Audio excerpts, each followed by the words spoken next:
Ноқат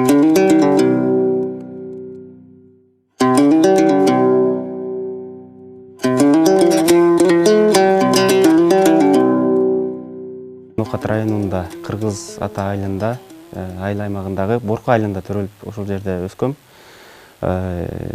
2008 жылы Борко лицейин бүтүрдүм, аяктап анан Кыргыз-Түрк Манас университетине Кытай тили жана адабияты бөлүмүнө тапшырдым.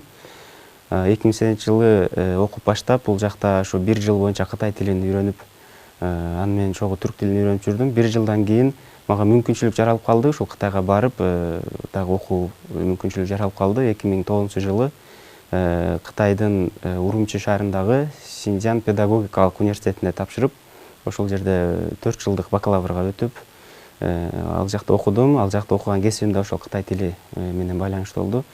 Анан 2013 жылы бакалаврды аяктагандан кийин Пекин Тил жана маданият университетине 2013 жылы тапшырып, ал жакта дагы ошол Кытай тили филологиясы боюнча 2 жылдык магистратура окудум.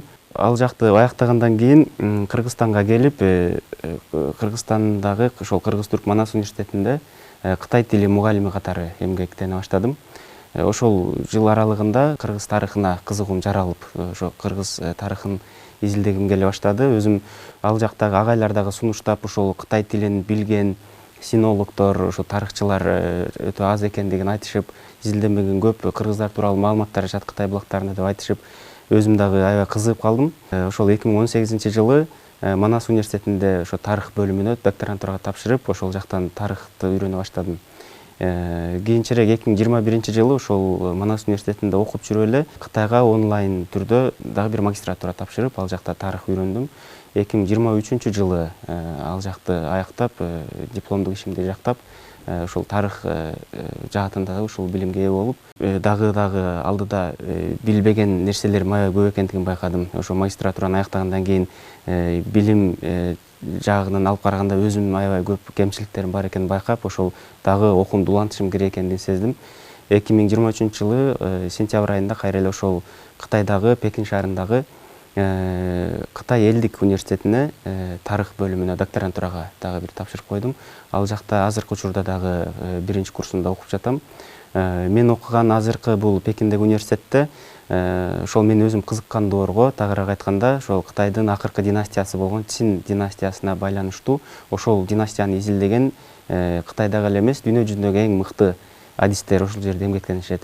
Алардан билим ала баштадым. Ал жакта окугандыгым өзүмө дагы ошол тарыхты үйрөнүүдө, кыргыз тарыхын Кытай булактарынан изилдеп үйрөнүүгө ошол аябай чоң жардам болуп жатат деп айта алам азыр. Мен өзүм кызыккан доор ошол Кытайдын Цин доору болуп атат. 1616 жылдан баштап, тагыраак айтканда 1911-12 жылдарга чейин уланган, дээрлик 300 жыл созулган бир династия. Бул династия Кытайдын ошол акыркы династиясы болуп, аны манжурлар башкарган. Ал кезде манжур тилинде дагы Кытай тили менен катары эле көптөгөн архивдик документтер сакталган.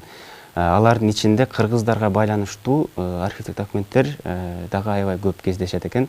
Буга чейин ачыкка чыгарылган эмес, анткени Кытайда дагы ушул 300 жыл аралыгында чогултулган архивдик документтерди иреттеп чыгуу дагы бир оңой иш эмес экен. Аларды ушул дээрлик 1 кылымга жакын убакыт аралыгында иреттешип, ушул 2000 жыл, ушул 21 кылымдын башынан баштап ушул көптөгөн архивдик документтер иреттөө иштери аяктап, ушул архивдик документтер китеп болуп чыга баштады. Көптөгөн башка элдер тууралуу жазылган тарыхый маалыматтар дагы ачыкка чыга баштады. Анын ичинде кыргыздарга байланыштуу дагы азыр айтылып жүрөт, ушул 3000ге жакын архивдик документ бар экен. Азыркы күндө манжур тили колдонулбаган тил, бул тарыхый тил катары жазма тил болуп сакталып калды. Анан бул тилди үйрөнүп, анан ал тилдеги жазылган тарыхый маалыматтарды изилдеп, аларды окуп чыгуу дагы бир топ убакыт талап кылат экен. Өзүм ошол бир 40ка жакын документтерди, азыр кыргыздарга байланыштуу документтерди окуп көрдүм. Манжур тили ал дагы ошол Алтай тил тобуна кирген тилдердин бири болуп саналат. Ошондуктан биздин могу түрк тилдерге окшош жактары да бар. Биринчиден ошол грамматикалык жактан башкача болсо, же лексикалык жактан башкача болсо деле, могу эме сүйлөмдүн структурасы жагынан алып караганда окшош жагы аябай көп кездешет. Үйрөнүү дагы бизге оңой экен, негизи Кытай манжур тилин үйрөнүш. Бирок бул тилди билген кишилер дагы азыр көбөйүп баратат Кытайда. Дээрлик көпчүлүк университеттерде азыр Кытайда үйрөтүлөт тарых факультеттеринде. Ошо Цинdoорун изилдегендер бул тил сөзсүз түрдө билиш керек деп айтылып калды азыр Кытайда. Айырмачылыктарын алып келсек, ал ошол 300 жыл аралыгында кытайлар менен чогуу жашаган бир эл болгондуктан Кытай тилинин таасири аябай көп болгон. Андан сырткары монгол тилинин таасири аябай көп болгон. Ошондуктан ушул монгол тилинен келип калган сөздөр бар да биздин тилдерде дагы, түрк тилдеринде, анын ичинде кыргыз тилинде. Анан ошол эле учурда манжур тилинде дагы ушул монгол тилинен барып калган сөздөр аябай көп экен. Ошол сөздөр окшош келип калып атат. Анан мындай караганда орток сөздөрүбүз көп экен. Үйрөнүп келгенде бул да бир убакытты талап кылат, бирок биз үчүн, мисалы кыргыздар үчүн үйрөнүү өтө деле оорчулукка жатпайт.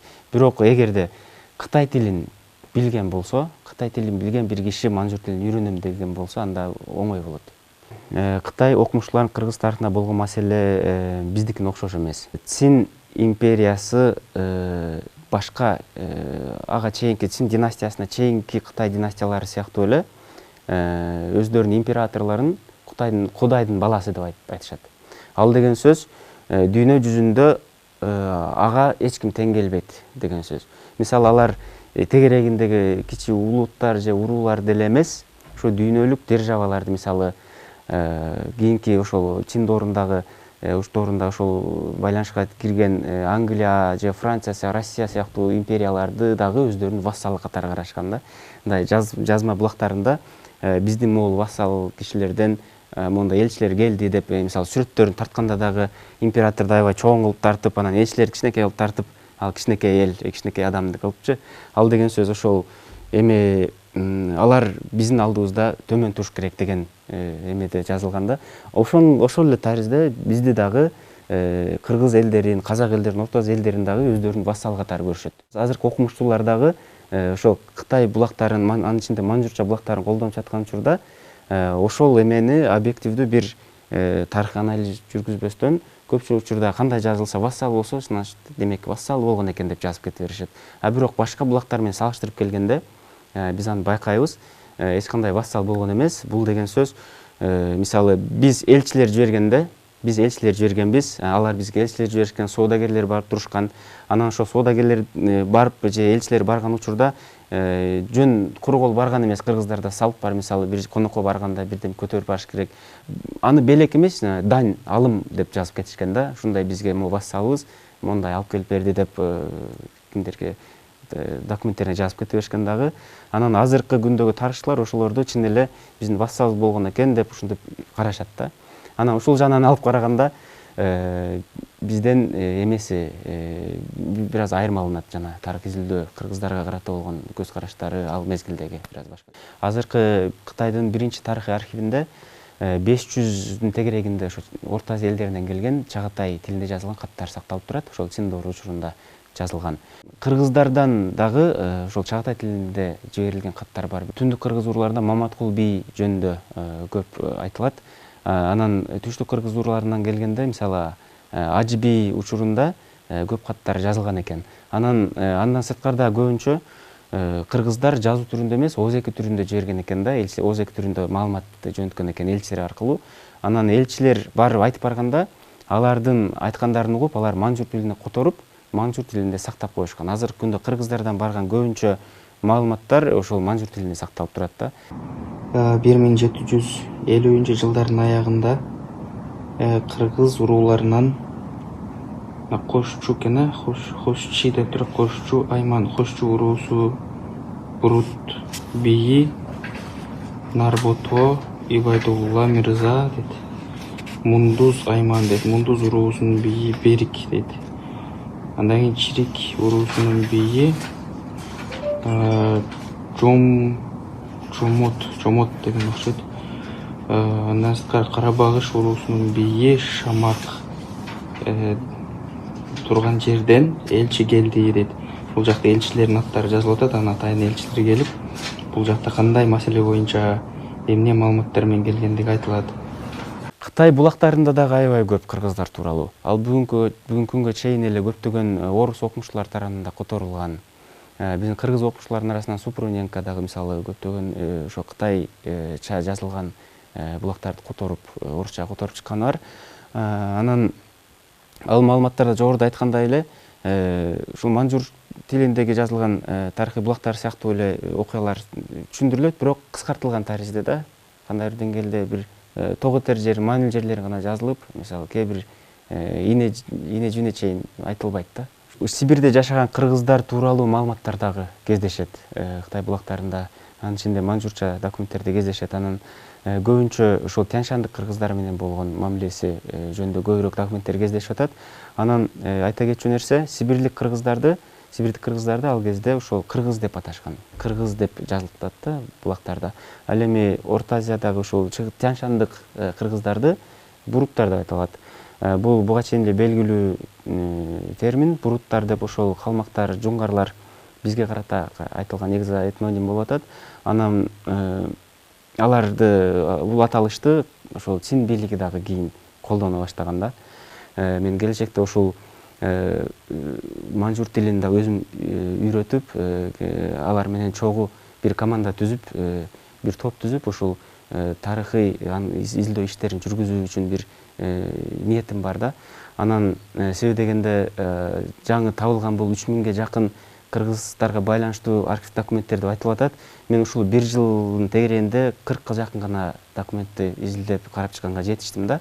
Анан мисалы калганын дагы карап чыгуу үчүн көптөгөн эмгек талап кылат. Анан бир топ менен изилдеш керек болот экен да муну.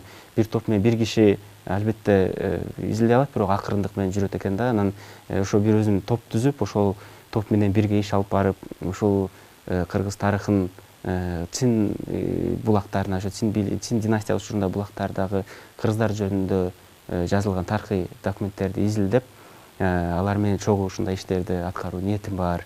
Буюрса ошого каалоочулар, ушундай ниети бар болгон кишилерди мен чакырып кетет элем.